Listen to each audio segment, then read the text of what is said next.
Parfait, on attaque donc le troisième temps, dernier temps de l'après-midi avant de passer à une phase un peu plus détente, cocktail, networking, puis vous pourrez échanger sur tout ce que vous aurez appris cet après-midi.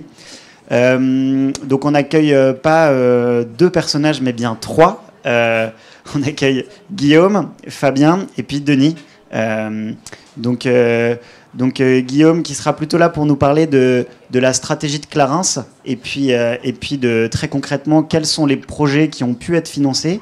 Et puis donc Fabien et Denis, vous représentez plutôt l'association française d'agroforesterie et donc vous allez nous parler de ce qui se met en place sur le terrain, parce que finalement quand on parle de projets bas carbone dans l'agriculture, le label bas carbone prend en compte finalement l'implantation de haies, la mise en place d'agroforesterie, ça fait partie des leviers et on en parle pas mal de l'arbre, mais finalement c'est quand même 23 000 km de haies qui disparaissent chaque année et sans vouloir paraître alarmiste, on replante 1 pour 6 qui sont déplantés, enfin rasés. Voilà un peu le ratio. Donc on n'est pas dans la meilleure des dynamiques actuellement, donc il y a vraiment beaucoup de choses à faire. Et donc je vous laisse la parole. Donc on part pour 30 minutes. Et puis je rajouterai aussi qu'à Gotera, on est ravis de travailler avec vous, Clarins, pour vous accompagner dans les différents projets qui sont présentés. Donc 30 minutes et puis après 15 pour laisser place à l'échange. Voilà. Merci. Bonjour à toutes et à tous. Je suis donc Guillaume Escoret, je suis le directeur du développement responsable pour le groupe Clarins. Et effectivement, je vais essayer de vous partager une des composantes qui nous aide à préparer la résilience. On est une compagnie qui utilise beaucoup de plantes. On est complètement dépendant de la nature. Alors Clarins, c'est à la fois le grand paquebot de la marque Clarins, mais aussi la marque MyBlend. Si on regarde Clarins, et vous le voyez souvent dans l'affichage de nos produits, ce qu'on appelle là, ce visuel, c'est un packshot activé. Et donc c'est l'actif, c'est la plante. Vous l'aurez pour chacun des produits, il y aura forcément une des plantes qui va être mise en valeur. Mais en fait, il y a une cohorte d'ingrédients végétaux qui sont à l'intérieur de ce produit. 10, 15, 20, suivant les produits. Et notre préoccupation, c'est de se dire comment on a la meilleure qualité. Ça fait 70 ans qu'on travaille cet exercice de se dire comment on va chercher le meilleur des plantes pour le mettre dans nos produits. Et puis au fil des années, en ayant la chance d'être aussi une entreprise familiale, de penser le long terme, on a eu aussi cette prise de conscience au travers de cette dépendance du milieu naturel, parce qu'on a à la fois de l'agriculture, mais aussi une part de notre catalogue de plantes qui est en cueillette sauvage. Donc la préservation des milieux pour nous est essentielle si on veut continuer à bénéficier de matières premières de qualité. Et au travers de cette prise de conscience, au fil du temps, on s'est mis à préserver un certain nombre de projets qui souvent étaient externes à Clarins, qui n'étaient pas directement liés à nos filières. Et petit à petit, on est de plus en plus finalement rentré dans notre supply chain et de se dire quel est l'état de notre supply chain. Et comme beaucoup d'entreprises aussi, puisqu'on parle beaucoup de carbone aujourd'hui, c'est le changement climatique et c'est les projections du GIEC. Donc on a pris les scénarios du GIEC, on a posé nos différentes zones de sourcing un peu partout dans le monde. Et quand vous prenez les 208 plantes du catalogue, il y en a quasiment 70% qui, dans 20 ans, vont être confrontées à des bouleversements drastiques des conditions pédoclimatiques dans lesquelles elles poussent, dans lesquelles on peut les cueillir. Donc ça veut dire que dans 20 ans, potentiellement, on a un chaos d'approvisionnement des matières premières dont a besoin l'entreprise. Donc fort de ce constat, on a travaillé un certain nombre d'axes. Alors, si on prend le pendant pur acheteur, c'est comment je sécurise et comment je cherche une deuxième filière de backup. Et puis quand on rajoute les lunettes supplémentaires ou le pas de côté du regard de la RSE, c'est de se dire comment je prépare justement éviter de prendre ce mur, peut-être de le contourner, de passer au-dessus, ou finalement de faire une rampe et de préparer cette résilience pour continuer à avoir des ingrédients. Donc il y a plusieurs projets qui sont nés de cette idée de travailler la résilience, de travailler la préservation de certains milieux. Et notamment le sujet de l'agroforesterie est venu très rapidement. Pour ceux qui sont néophytes des sols, mais je ne sais pas s'il y en a encore beaucoup, en tout cas dans l'auditoire aujourd'hui, J'aime bien souvent mettre cette image-là de l'épaisseur des sols. En fait, on se nourrit avec finalement un capital qui est vraiment pas épais. Et ce capital, il est vraiment menacé parce déjà on l'a sûrement maltraité pendant de nombreuses années, avec des pratiques agricoles qui n'ont pas toujours été dans une réflexion de préservation de ce capital. Et on a eu aussi finalement l'idée qu'on avait la chance que ça se renouvellerait tout seul sans en prendre soin. Et nous, notre premier projet d'agroforesterie, quand on a commencé en 2016, j'avais ce fait marquant quand on est arrivé dans le champ de Céline Corpel à l'époque. Il y avait un angle de son champ, il ne restait plus que 20 à 30 cm de sol. Et ensuite, c'était la roche. Donc là, on se dit comment demain on va se nourrir juste avec cette simple question déjà de l'alimentation, avant même de penser aux ingrédients qui seraient utilisés par notre industrie. Quand je dis capital menacé, ça c'est une visite qui a quelques mois à peine. Vous avez vu les pluies diluviennes qui sont tombées sur le territoire. Le nord de la France a été rincé, on va dire. Et ce qui est vertigineux, c'est les effets de l'érosion. Et vous voyez à l'échelle, grâce aux visiteurs citadins qui sont allés voir et constater les dégâts. Donc c'était avant de commencer le projet, aux côtés d'Agoterra, de planter des arbres, planter des haies. Donc on a visité les exploitations d'Édouard et de François. Et vous voyez en fait les effets de l'érosion, de l'eau qui ravine. Et quand vous voyez l'échelle, c'est qu'on a 50-60 cm de sol qui sont partis. Et je peux vous assurer qu'une fois qu'il est parti, parce qu'il était sur la route, etc., on ne va pas aller le récupérer. Et ça se communique en plus de champ en champ, parce qu'on avait le champ qui était au-dessus de la parcelle de François, qui aussi commençait à s'effondrer. Arrivé dans le champ de François, alors on va dire, c'est super, il y a un vase communicant, il y en a au moins un qui récupère. Mais au fur et à mesure de ces vases communicants, ça finit par finalement s'échapper et ne plus avoir ce capital. Donc vous voyez que là, on a un enjeu critique de simplement se dire comment je vais juste conserver mes sols pour continuer à cultiver. Et l'enjeu, il est simplement sur ce simple constat. Donc là, on a encore une image, voilà, en plantation, de ces effets ravageurs de l'érosion. Et le fait de planter, c'est pas tout à fait... J'ajuste avec 2 doigts. Voilà. Donc avec la plantation, voilà, qui va permettre de créer ces premières barrières, digues. L'avantage, effectivement, ça va retenir les sols, ça c'est le premier point, mais sachez que nous, notre choix de l'agroforesterie, de la plantation, c'est de penser aussi aux multiples bénéfices, et ça sera justement exposé derrière. Quand je vous parlais de résilience, c'est de se dire aussi qu'on aura demain des sols vivants. Dans les premiers programmes qu'on a lancés, on a aussi lancé des tests de sol pour se dire comment la biomasse se reconstitue. Est-ce qu'on a encore des vers de terre dans le sol? Et de reprendre finalement en compte tout ce que constitue le sol, et de se dire que la qualité, elle viendra aussi de finalement, est-ce que les sols seront toujours dans une composition idéale pour se dire que les rendements sont là, que la qualité sera là, et finalement aussi la rémunération. Point important, nous sommes dans un événement qui s'appelle Carbon Connect. Sachez que nous plantons, mais sans récupérer les crédits carbone. Je pense que c'est un levier intéressant pour peut-être accélérer des transitions, et tant mieux.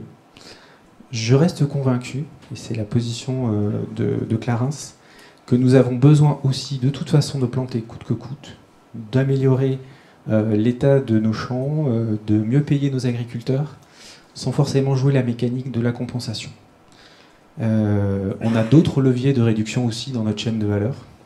Il faut d'abord les travailler en priorité, et pourquoi pas, après, à la fin, peut-être les investir dans la chaîne de valeur pour des crédits carbone. Mais pour tous ceux qui sont des acteurs de l'entreprise ici dans l'auditoire, je vous invite vraiment à songer à cette double détente. Nous avons un discours vis-à-vis de nos consommateurs que nous faisons tout bien, donc nos supply chains doivent être en parfait état, entre guillemets, parce qu'on a mis le bon prix sur ce qu'on achète. Et le fait du crédit carbone, c'est une forme de rattrapage. Donc faites-le en premier comme un investissement, et après, ensuite, faites du bonus en crédit carbone, parce que n'oubliez pas que collectivement, en tant qu'habitants de cette planète, on a une dette carbone qui a maintenant un peu plus d'un siècle. Et se rendre simplement neutre à l'échelle de l'entreprise, ça ne suffit pas. Il va falloir augmenter beaucoup plus que ça, le fait de réduire et de séquestrer. Donc ne faites pas un simple jeu à somme nulle, c'est essentiel de penser plus loin. Donc faites les deux. Investissez pour améliorer les pratiques agricoles, puisque vous devez en être solidaire, et faites en plus de la compensation. Je pense que ça sera le duo gagnant. Et je vais passer la suite. Très bien. Exactement. On m'entend bien là? Bonjour à tous. Ça va? Vous êtes encore frais et dispo? Alors moi je m'appelle Fabien Balaguet, je suis directeur de l'association française d'agroforesterie. Qui connaît? Ah, c'est pas mal. C'est moins que Clarence, mais c'est déjà pas mal. Bon alors, on reviendra un petit peu après sur qui on est, qu'est-ce qu'on essaye de faire. Le schéma introductif qu'on utilise depuis maintenant quelques années, c'est celui-là, parce qu'un bon dessin vaut mieux qu'un long discours. On est sur une agriculture du végétal, on est sur une agriculture de l'intensification au sens de la photosynthèse. Vous voyez bien qu'on est sur du vert, hein, plus de vert au mètre carré ou à l'hectare, avec évidemment des arbres, mais pas que. Puisqu'en fait, dans l'agroforesterie, il y a agro. Donc forcément, il y a cette reconnexion, c'est le sujet d'aujourd'hui, hein, reconnect, entre le sol et le paysage. Et les deux sont indissociables. La session qui nous occupe, elle a une thématique plutôt sol. En réalité, ce dont on va parler là, c'est aussi le dézoom qu'on peut faire, hein, d'un point de vue un peu plus paysage. L'environnement du sol, c'est le paysage, et c'est ça qui va nous permettre aussi d'améliorer les bilans, tous les bilans de l'agriculture, donc le bilan carbone bien sûr, le bilan azote éventuellement, le bilan hydrique, puisque la plante, c'est la pompe à carbone, la pompe à eau, tout ce qu'on connaît déjà, que vous connaissez sans doute déjà par cœur. Et à la fin, l'idée, c'est aussi d'améliorer le bilan économique. Parce que c'est durable si c'est rentable. Hein, le juge de paix à la fin, c'est quand même ça. Et l'objectif, du coup, c'est que cet arbre soit pas juste une rustine sur une agriculture plus ou moins en bonne santé, mais que ce soit réellement un pourvoyeur de services et aussi de ressources. Donc c'est une plante cultivée sur du temps plus long que la plante annuelle, évidemment, mais avec un objectif vraiment. Donc vous voyez, hein, c'est de l'arbre dispersé, diffus dans le territoire, on n'en met pas partout. On travaille beaucoup sur les bordures, et puis sur les grandes parcelles, on peut refaire des couloirs de culture éventuellement. Et au milieu du territoire, il y a aussi les bords de rivières, les bords de voiries, etc., etc. Tout ça emboîté dans de l'agronomie bien faite et des sols vivants, c'est ce qu'on appelle l'agroforesterie. Évidemment, vous verrez très vite que pour faire tout ça, on a besoin un petit peu de se parler à l'échelle d'un territoire. Et c'est un peu ça qui nous occupe, hein, c'est encore une fois de créer ce maillage à la fois paysager, mais aussi d'acteurs du territoire, comme on dit. Donc voilà, la diversité des formes, la diversité aussi des systèmes, parce que finalement, partout où on se trouve, il n'y a pas d'agriculture sans arbres, en tout cas durablement parlant. On ne dit pas qu'il faut mettre tout le temps les mêmes arbres et que derrière, on va faire du copier-coller, mais il y a toujours de l'arbre, de l'arbuste ou de la haie ou du bosquet à intégrer, en adaptant évidemment les espèces, les techniques de gestion aussi. Hein. Un arbre, ça peut se gérer de manière... c'est de la pâte à modeler. Hein. Les Japonais font des arbres dans 2 litres de terre, ça s'appelle des bonsaïs. Donc en fait, voilà, le champ des possibles est extrêmement vaste. Mais dans tous les cas, s'il n'y a pas de plantes pérennes dans le paysage, s'il n'y a pas de plantes ligneuses, c'est-à-dire riches en carbone au passage, on aura du mal à envisager la durabilité. Alors les usages, bien sûr, le fruit, le bois énergie, le bois d'œuvre, le fourrage en élevage, hein, pour les animaux, c'est un bon frigo, on va dire, pour l'été, en remplacement ou en complément de l'herbe. Si tant est qu'on arrive vraiment à redévelopper ces techniques qui au départ sont assez traditionnelles d'ailleurs. Évidemment, on a aussi tous les enjeux autour. Hein. L'arbre, c'est un peu une colonne vertébrale, un modèle de développement durable presque à lui tout seul. Et puis, on a aussi un climatiseur, comme je disais tout à l'heure, une pompe à eau, etc. Donc c'est un peu un régulateur, hein, des extrêmes. Et on sait qu'aujourd'hui, ce qui pose problème, c'est ça. C'est le trop chaud, le trop froid, le trop sec, le trop humide. Parce qu'on est sur des climats qui, justement, sont déréglés. En fait, hein. On parle de dérèglement climatique, mais c'est vraiment ça. À l'échelle de l'année, il ne va pas forcément pleuvoir moins. C'est simplement qu'il va pleuvoir moins souvent et en plus grosse quantité. Donc l'arbre bien intégré dans le système peut permettre justement d'être ce régulateur bioclimatique, comme on dit. Ce n'est rien d'autre que de l'agroécologie déployée du sol, encore une fois, au paysage. On parle souvent d'approche systémique. Là, l'idée, c'est un peu de le mettre en place pour de vrai. Gérer le sol et la fertilité, c'est très important. Le mètre carré de sol, la parcelle, etc. Mais aussi derrière le bassin versant, le territoire et l'aménagement de tout ça et la gestion des flux. Parce que faire du climat, du microclimat ou de la biodiversité à une échelle très, très micro, ça marche évidemment beaucoup moins bien. Si vous voulez gérer les flux d'eau, à un moment, il va falloir dézoomer, quoi. Alors bon, un petit échantillon des systèmes et des pratiques possibles en élevage, en culture annuelle, en culture pérenne. Il y a une diversité immense. Il y a une densité d'arbres aussi extrêmement variable en fonction de ce qu'on veut faire en termes d'objectifs, en fonction aussi de la technicité qu'on y met. Plus on met d'arbres, plus il faut quand même être bon en gestion, puisque les deux mots-clés, c'est la conception initiale et puis la gestion derrière. Et j'en profite pour dire d'ailleurs que dans beaucoup de territoires, l'urgence, c'est pas la plantation, même si on perd beaucoup de linéaires de haies et d'arbres champêtres tous les ans, donc il y a quand même aussi à arrêter l'hémorragie. Mais dans beaucoup de territoires, il y a une reprise en main aussi à avoir sur le linéaire existant, avec tout ce que ça veut dire en termes de savoir-faire, en termes de matériel de gestion, en termes de calendrier de travail, etc. etc. Donc voilà. Plantation, mais aussi gestion durable.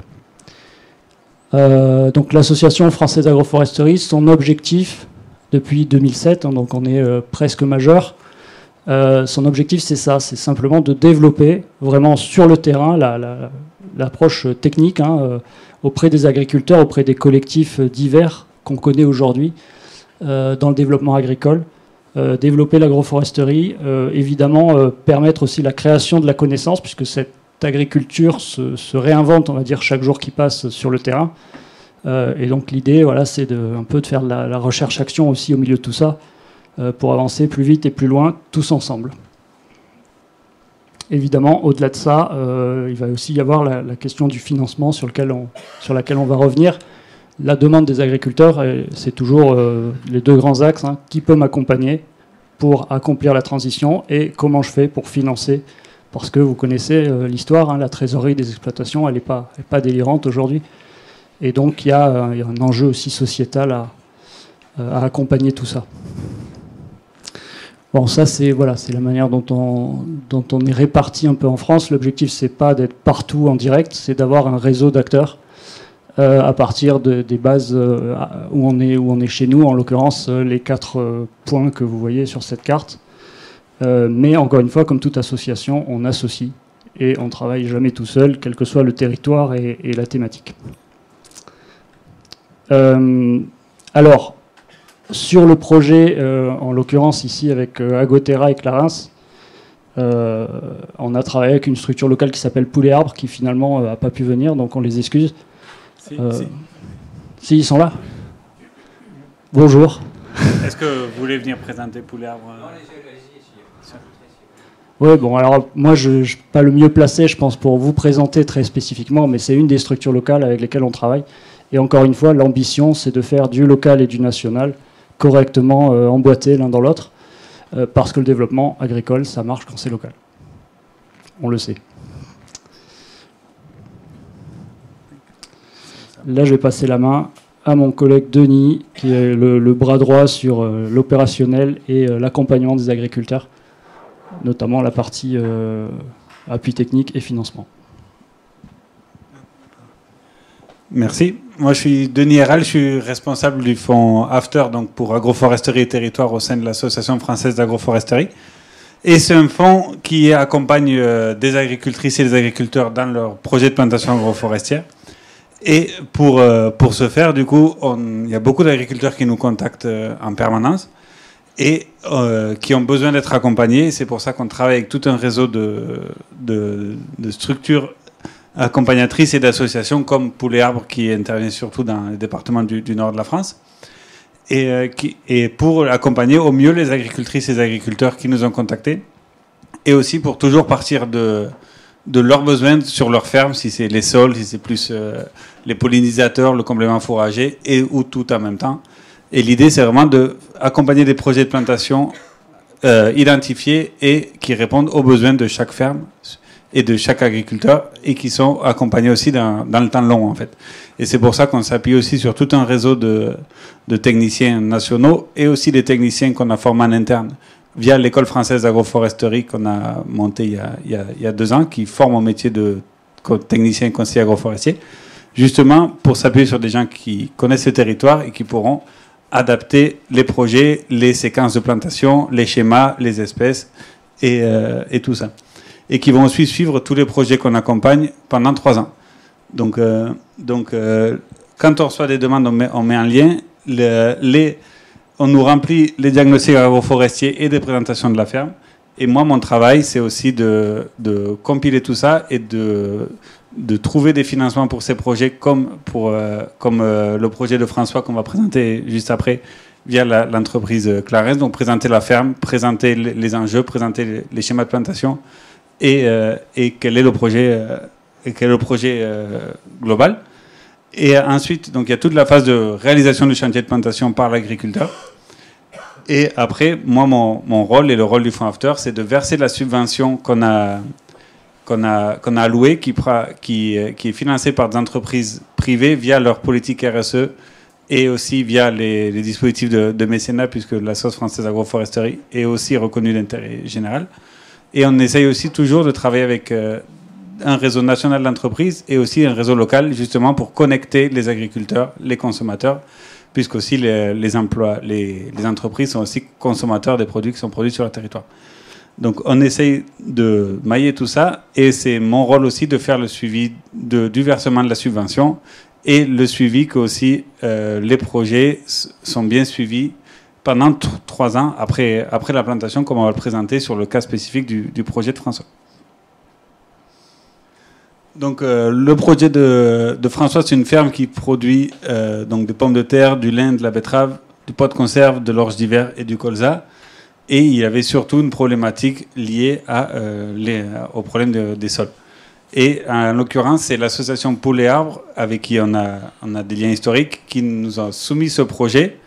Et nous, moi, je l'ai mis en recherche de financement et on a structuré le financement via Agoterra et l'entreprise Clarence, du coup, et ça a permis d'accompagner le projet de plantation de François, qui est un projet assez ambitieux. Hop. Hop. Donc, l'un les objectifs des plantations, c'était surtout la vie, la qualité du sol, lutter contre l'érosion et évidemment aussi accueillir des insectes et des auxiliaires de culture. Hop. Donc ça, c'était les principales aussi ambitions du projet de François. Donc reconstituer le maillage bocager qui était peu présent, en tout cas qu'on a pu voir sur les photos. Améliorer le système racinaire diversifié, la rétention d'eau et une meilleure infiltration. Et aussi, du coup, avoir une floraison et une fructification étalée pour maximiser les ressources pour la faune et donc, in fine, aussi le développement et l'amélioration de la biodiversité sur la ferme. Donc, le projet de François est un projet ambitieux de 1400 plants, donc c'est un projet assez important et donc on peut voir sur la cartographie aussi, il y avait l'enjeu de la haie va être aussi de briser les vents dominants qui soufflent très fort sur la ferme, d'où la disposition des haies en vert et les vents dominants sur les flèches bleues, du coup. Donc, et là, donc, quelques photos de avant et après la plantation.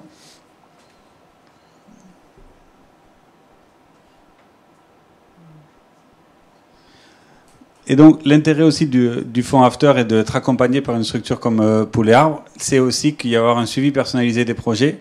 Et pendant 3 ans, la structure accompagnatrice, donc le technicien de Poules et Arbres, va aller voir l'agriculteur et faire un bilan technique de suivi sur la plantation pour aussi du coup conseiller sur les regarnis, sur la gestion de l'existant, la formation et tout ça pour continuer à répondre aux besoins de l'agriculteur et aussi l'accompagner sur l'entretien de sa haie et la structuration du coup de son projet pendant 3 ans. C'est la garantie qu'on apporte via le fonds After de aussi financer un accompagnement technique personnalisé et pérenne pendant les 3 ans de la plantation. Et là, donc, c'était une vidéo de la présentation de François et de son projet. Alors, normalement, le son va marcher.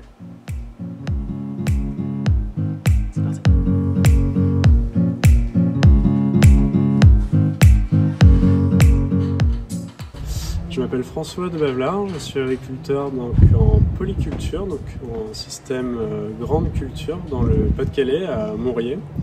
J'ai 32 ans, je suis installé depuis l'âge de 24 ans, donc c'est un système ici familial.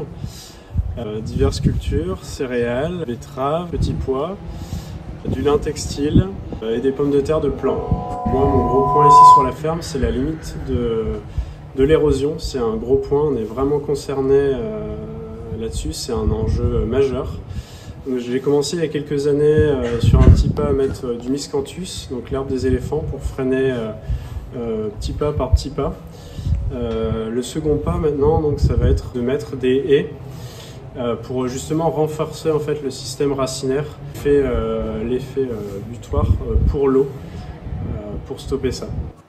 Je suis jeune et en fait, nous, notre projet en tant que jeune agriculteur, c'est aussi de relancer la communication et de faire voir aussi à beaucoup d'entreprises notre métier, parce que notre métier n'est pas assez connu de tous, et d'après aller sur le terrain pour vraiment leur faire voir des cas concrets et leur expliquer la raison pour laquelle ils m'ont aidé à financer ce projet d'implantation de haies. Donc c'est vraiment tout bénef, en plus des belles connaissances.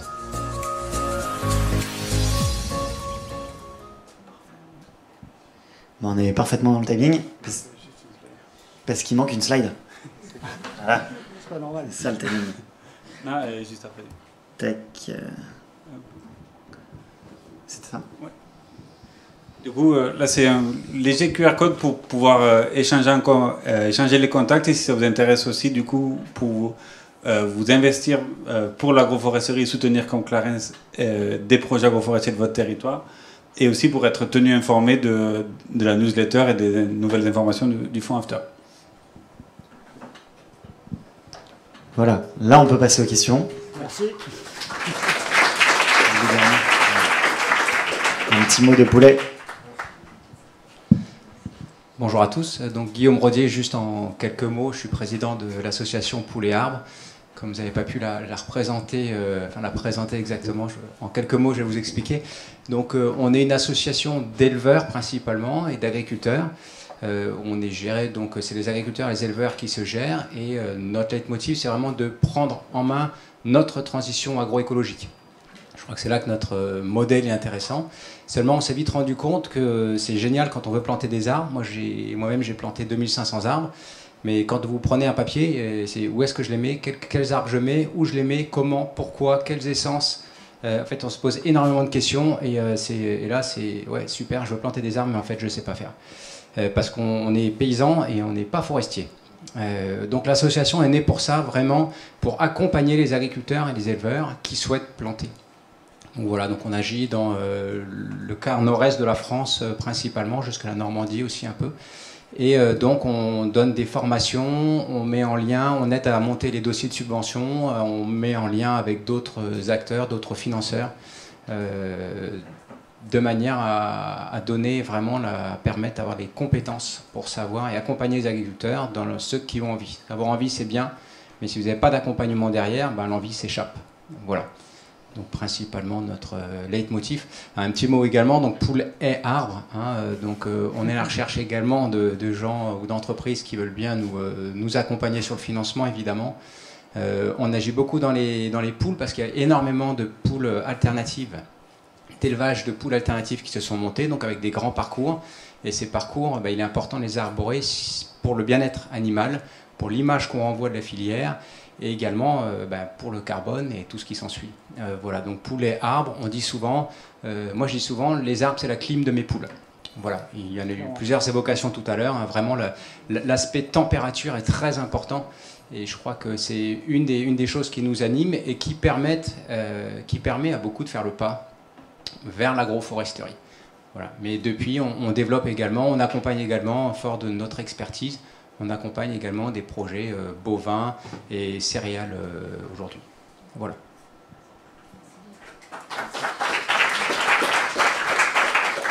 Merci beaucoup pour ces précisions. Et on continue. Bonjour, merci. J'avais une question par rapport à la... Avez-vous une position par rapport aux essences exotiques qui... Pas forcément pour les haies, mais c'est drôle. Non, je sais pas. Bien sûr qu'on a une position. Toujours. Qu'est-ce que vous appelez une essence exotique? Les essences méditerranéennes, dans le nord. D'accord. Ok. Parce qu'en fait, quand le Maroc était français, le cèdre de l'Atlas était une essence locale ou exotique, du coup? Non, c'est une blague.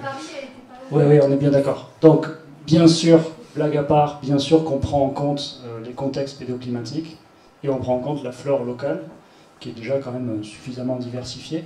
Au-delà des espèces, il y a la question de la génétique aussi, des plants à l'intérieur de l'espèce. En fait, si vous prenez un noyer, par exemple, le noyer, il est très répandu dans toute l'Europe, y compris en Europe de l'Est, etc. Et originellement, il vient du Kazakhstan. D'accord? Donc, tout ça pour dire que les essences se sont toujours déplacées. Aujourd'hui, le changement climatique fait que en fait, ce déplacement naturel des aires de répartition n'est plus aussi efficace, n'est plus aussi suffisamment rapide, je dirais, par rapport au changement du contexte. Donc on peut avoir de la migration assistée, mais on le manipule avec précaution, et c'est une partie, un pourcentage des plans du projet. C'est pas non plus, on va dire, une baguette magique avec des essences qui auraient toutes les qualités. Voilà, donc c'est vraiment une question, voilà, un peu, c'est pas une réponse de Normand que je vous fais là, mais en fait, voilà, il y a le local, il y a la flore locale qui évidemment est une base intéressante, et puis il y a de l'adaptation, de l'innovation aussi en permanence. Ça dépend aussi de l'objectif. Si vous voulez faire manger les abeilles en été, la flore locale devient de plus en plus inefficace, et donc il y a une période de disette très forte en été sur les pollinisateurs, par exemple. Alors qu'on peut avoir des essences entre guillemets, qui ne sont pas tout à fait locales, mais qui sont quand même de contextes pas très éloignés, qui peuvent venir compléter cette période et compléter le calendrier de floraison en fait, sur l'année. Voilà, donc ça dépend vraiment du contexte. On continue sur les questions. Bonjour, merci pour la présentation. C'est une question assez terre à terre. Dans une autre salle, on a pu voir que sur un projet d'à peu près 190 hectares, là c'est 280, donc c'est pas la même superficie, pour de la captation de carbone, des crédits carbone, on avait à peu près 8 000 € par an qui étaient rétribués à l'agriculteur, ce qui paraît peut-être peu. Je voulais savoir sur ce type de projet, donc, qui n'ont pas la composante crédit carbone, quelle était la hauteur de l'accompagnement. Et donc voilà, pour savoir un petit peu la partie économique de tout ce qu'on se dit aujourd'hui. Alors je vous donnerai pas le chiffre exact, mais on paye tout. Après nous, voilà, c'est un des projets quand même depuis maintenant quasiment 8 ans. Aujourd'hui on arrive à 6 agriculteurs accompagnés. Allez, on est dans une enveloppe qui peut osciller entre 30 et 60 000 €, qui permet de faire des parcelles qui sont autour de 20 à 30 hectares en moyenne. Donc là c'est avec la parcelle de François, et pour Edouard aussi c'était à peu près du même calibre. On oscille entre 20 et 30 hectares. Et si on veut payer aussi les arbres au juste prix, la main d'œuvre de ceux qui vont planter, etc., on est dans ce range, ouais, en tout. Je vais compléter en élargissant un petit peu. Sur le fonds After spécifiquement, il y a une enveloppe qui estime autour de 4 000 € qui va pour l'accompagnement technique, qui pose sur du diagnostic jusqu'à la dernière visite des 3 ans, donc pendant à peu près 4 ans. Et après, la subvention pour l'agriculteur est de 9 € par an. Du coup. Donc, c'est une enveloppe qui est dédiée à l'agriculteur pendant les 3 années du projet et qui peut justifier, qui inclut aussi les regarnis. Et sur la plupart des projets qu'on accompagne, on n'a aucun reste à charge pour les agriculteurs. La première année, en tout cas, pour la plantation.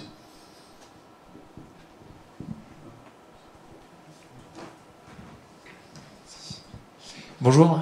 Une question, vu qu'effectivement il n'y a pas des crédits carbone derrière et il y a un accompagnement du coup supporté par Clarins, Est-ce que pour aller plus loin sur les moyens alloués, sans parler d'économie, est-ce qu'il y a des moyens, des leviers locaux de participation citoyenne autour de ces projets-là? Est-ce qu'il y a des chantiers participatifs? Dans le graphique que vous montriez tout à l'heure, dans les produits, on voyait aussi qu'il y avait de la rando. Est-ce que les locaux ils sont intéressés pour magnifier leurs paysages locaux? Voilà, est-ce qu'il y a des moyens aussi pour les agriculteurs de compter sur la main-d'œuvre volontaire? Est-ce que c'est possible de le faire aussi? Oui, alors c'est possible et c'est souhaité et souhaitable. Sans en faire non plus un modèle obligatoire. Mais en réalité, très souvent, les agriculteurs aiment bien présenter ce qu'ils font, aiment bien rencontrer des gens. L'isolement, c'est un vrai problème aujourd'hui dans le monde agricole. Donc en fait, indépendamment, je dirais, de la main-d'œuvre entre guillemets gratuite que ça peut supposer, donc l'aide opérationnelle, il y a aussi cet enjeu de faire des journées de sensibilisation, de plantation participative, de team building aussi entre guillemets pour les entreprises qui soutiennent. Voilà, tous ces modèles-là existent et sont quand même bien rodés pour construire aussi l'aventure humaine autour de cette histoire-là. Et pour compléter, on a un projet aussi qu'on finance qui s'appelle Planteur d'avenir, avec une pépinière qui va financer le don on espère avoir 80 000 plants qui vont être mis à disposition gratuitement. Et pour faire un corollaire avec le principe du végétal local, on parlait de la proximité des plants ou pas, c'est de jouer aussi sur les espèces qui sont disponibles et que tous les propriétaires aussi jouent cette carte d'apporter de la disponibilité, de qu'on puisse aller glaner chez eux les glands et autres qui sont dans leur parcelle pour qu'on puisse reconstituer aussi des pépinières qui permettront de faire grandir cette disponibilité et d'avoir des plantations qu'on pourrait faire croître. Alors, en partie en mécénat là pour ce projet-là pour nous, mais il faut jouer aussi de toutes les bonnes volontés, effectivement.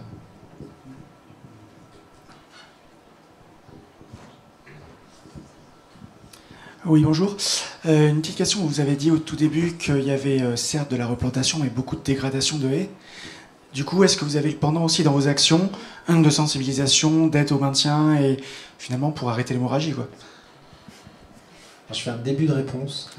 Nous, dans les projets, généralement dans le calibrage, on demande aussi, justement dans ce suivi, de suivre la mortalité, de prévoir un budget aussi qui permet de replanter.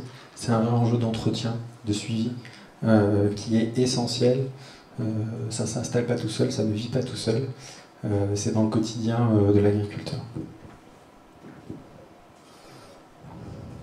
Bien sûr. Donc en fait, il y a deux grands enjeux déjà. Là, les territoires qu'on a vus, c'est vraiment des territoires où il y a un gros manque d'arbres. Donc dans ces cas-là, on est dans des contextes où on plante, bien sûr. L'enjeu, c'est de planter bien une fois. Parce que si vous plantez en fait à bas coût, trop vite, mal, etc., parce que la théorie du nombre d'arbres, elle est quand même toujours bien dans les têtes, le million, le milliard et tout ça, vous allez recommencer l'année d'après, vous allez replanter les mêmes arbres sans même vous en rendre compte. Mais en réalité, c'est ça. Et entre les deux, il y a un mauvais exemple sur un territoire qui sera très compliqué à justifier auprès des agriculteurs qui regardent ça pour l'instant par-dessus la haie, entre guillemets, et qui ont encore besoin d'être convaincus.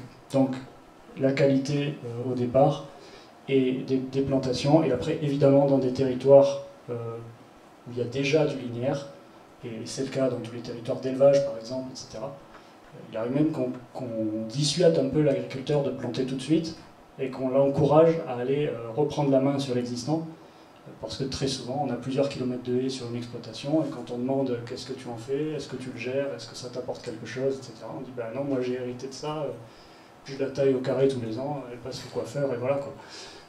Et en fait, l'agroforesterie, c'est pas ça. C'est pour ça que si vous regardez des photos aériennes pour essayer de voir s'il y a de l'agroforesterie, vous ne saurez pas, parce qu'en fait, il faut aller voir sur le terrain si ces arbres-là font partie du modèle agricole et sont appropriés réellement par l'agriculteur. Donc, c'est aussi dans le fonds AFTER, là, on s'est focalisé sur les plantations, mais il y a aussi cette ouverture à d'autres soutiens, et notamment la question des plans de gestion sur l'existant. Donc évidemment le diagnostic de ce qu'on appelle le gisement, c'est un mot un peu moche, mais en tout cas la ressource sur pied. Et puis derrière, en fonction de l'accroissement, etc., de préconiser des itinéraires techniques qui garantissent la gestion durable. Et la plantation est d'ailleurs un outil dans la boîte à outils complémentaire, mais l'objectif, c'est pas ça. L'objectif, c'est en fait de remettre tout ça en perspective à la fin, quoi. Merci. Est-ce qu'il y a d'autres questions?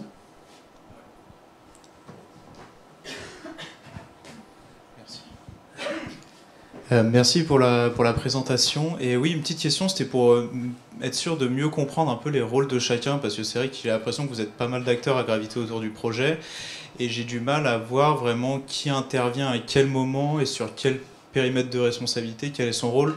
Le rôle de Clarins est à peu près clair dans dans le financement du projet, et peut-être aussi une partie dans le dimensionnement, dans le positionnement, etc. Mais le rôle après des acteurs et comment vous gravitez les uns avec les autres, j'ai du mal à le percevoir. Bon, on a le droit d'écrire sur le mur, là? Je peux faire un schéma? Non, mais en fait, c'est assez simple. C'est un emboîtement entre du très local, comme je disais tout à l'heure. C'est-à-dire que nous, en tant qu'association française, on a une équipe technique, soit pour des territoires où il y a un manque d'expertise, soit pour des projets un peu complexes qui représentent un peu plus de la R&D, on va dire, hein, des choses innovantes. Mais sinon, globalement, on travaille toujours avec des acteurs locaux qui sont opérateurs chez eux, quoi, hein, voilà, qui connaissent leur réseau d'agriculteurs, leur territoire, etc. Donc la partie appui technique est faite localement. Et après, comme encore une fois, ce grand sujet, il faut le construire, et puis il faut construire la connaissance aussi qu'il y a autour. On a un réseau qui permet à ces techniciens en fait, de ne pas travailler tout seuls. Ils sont chez eux, bien sûr, et c'est très bien, mais en fait, on essaie d'animer tout ça pour qu'il y ait une construction de connaissances, des retours d'expérience et une facilitation finalement de tout l'opérationnel. Typiquement, le Fonds After, ça ne sert à rien que chacun développe ça localement. Autant avoir un dispositif national, et puis derrière, voilà, il y a des gens dont c'est le métier de faire résonner tout ça, et ça bénéficie à tout le monde. Voilà. Donc nous, dans nos actions, il y a ça. Il y a de la formation aussi. La formation, c'est la même chose, hein. Être organisme de formation, c'est un vrai boulot. Voilà. Et puis après, il y a des actions, on va dire, de montage de filières un peu plus territoriales, voilà, d'organisation parce que la France agricole est, vous le savez, très variée. Mais il y a quand même des inspirations à avoir à chaque fois, si on dézoome un peu, quoi. Et en fait, si vous voulez, moi, je reçois des projets de techniciens avec qui on travaille depuis des années comme Poulet Arbre, ou des agriculteurs qui nous contactent. Par exemple, cette année, on a lancé un appel à projet pour aussi montrer le Fonds After aux agriculteurs, pour essayer d'accompagner minimum une centaine de projets. Et donc, on a beaucoup d'agriculteurs qui nous contactent, qui connaissent l'agroforesterie plus ou moins et qui ont besoin d'accompagnement. Et donc, mon rôle, c'est aussi de les renvoyer vers une structure technique, justement pour monter le projet. Et après, quand moi j'ai les informations pour le projet, avec notre réseau de financeurs actuels et qu'on essaie aussi de développer, de financeurs locaux et plus nationaux, de mettre le projet en recherche de financement et après de faire le suivi pendant les 3 ans du projet. Si je puis me permettre un petit complément là-dessus. Nous, par exemple, Poulet Arbre, nous sommes adhérents à la FAF. Voilà. Et la FAF regroupe de nombreuses associations comme nous, avec des business models un peu différents. Mais en tout cas, voilà, s'occupe vraiment de créer du lien entre toutes les associations. Je le disais tout à l'heure, je crois que la compétence, c'est un point clé. Et en fait, plus on arrive à se regrouper et plus on arrive à avoir de la compétence et à centraliser aussi des informations pour qu'elles puissent être remontées auprès des instances nationales. Voilà. Moi, pour ma part, dans l'association Poulet Arbre, on a une salariée. J'ai pas le temps de l'envoyer au ministère de la Transition écologique, au ministère de l'Agriculture, etc., pour aller expliquer ce qui se passe sur le terrain. La FAF va pouvoir prendre cette carte-là. Oui, c'est complémentaire. En fait, il y a du local et puis il y a des enjeux de territoire, régionaux, nationaux, etc. J'ai pas redit au début, là, mais en fait, notre réseau, il est complètement... je dirais composite. Il y a des associations, il y a des chambres d'agriculture, il y a des acteurs du développement agricole tels des CIVAM par exemple, si ça vous parle. Et puis autour de plus en plus aussi des acteurs de territoire type parcs naturels régionaux, fédération de chasse, etc. Parce que ce sujet-là, ce grand sujet de l'arbre agricole et de l'agronomie bien faite est un point de rassemblement quand même, qui demande à se parler dans les territoires pour que ça fonctionne. Puis peut-être juste pour compléter au sujet d'Agoterra. Oui, pardon. Non, mais c'est juste pour que ce soit clair, c'est que nous, on a vraiment ce rôle d'agrégateur, en fait. En l'occurrence, des projets d'agroforesterie, c'était parmi les premiers, hors vraiment scope carbone. Mais donc nous, on travaille avec une diversité d'acteurs sur le territoire qui sont là vraiment pour mettre en place les projets, les mettre en place sur le terrain. Et nous, notre rôle, c'est vraiment d'être interlocuteur des entreprises, des financeurs, et puis assurer la remontée d'informations, le suivi, accompagner aussi sur une manière saine de communiquer sur les projets. On est vraiment plutôt interface financeur-entreprise. Voilà. Est-ce qu'il y a une dernière question ou vous avez envie d'aller vous régaler? On se régale déjà, là, quand même. On se régale. Et ben, je pense que c'est bon. Le grand espace dans lequel vous êtes arrivé à l'entrée s'appelle le Forum. Et vous allez voir, on a installé là-bas un cocktail. Donc, bonne détente. Et puis, merci pour votre attention. Au revoir.